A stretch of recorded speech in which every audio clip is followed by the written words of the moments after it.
প্রশ্ন, যে সমান্তর প্রগমনে n সংখ্যক পদের সমষ্টি n × n + 2 সেই প্রগমনটি নির্ণয় করো। এই প্রশ্নে চাওয়া হয়েছে একটি সমান্তর প্রগমন। সেই প্রগমনের শর্তটি হলো n সংখ্যক পদের সমষ্টি হবে n × n + 2। যেহেতু সমান্তর প্রগমন বলেছে, সমান্তর প্রগমন লেখার জন্য আমাদের প্রয়োজন প্রথম পদ এবং সাধারণ অন্তর জানা প্রয়োজন। যেহেতু আমরা জানি না, আমরা ধরে নেই প্রথম পদ a এবং সাধারণ অন্তর d।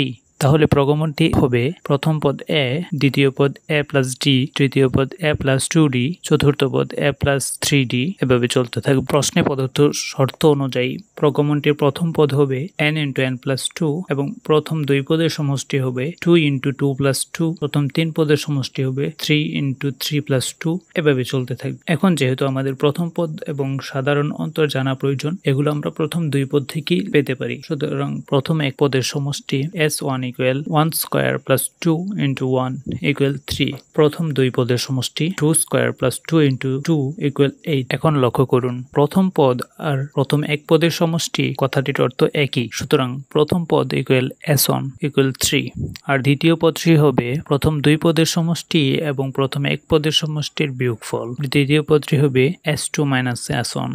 s2 এর মান যেহেতু পেয়েছি 8 আর s1 এর মান 3, 8 - 3 = 5। সুতরাং দ্বিতীয় পদ হলো 5। এখন আমরা প্রথম পদ এবং দ্বিতীয় পদ থেকে সাধারণ অন্তর নির্ণয় করব। দ্বিতীয় পদ থেকে প্রথম পদের বিয়োগফলই হবে সাধারণ অন্তর। সুতরাং 5 - 3 = 2। এখন যদি আমরা প্রথম পদ এবং সাধারণ অন্তর এগুলো নিয়ে যদি প্রগমনটি লিখি, প্রগমনটি হবে 3, 5, 7, 9, 11, এভাবে চলতে থাকবে। সুতরাং এটি হচ্ছে আমাদের উত্তর।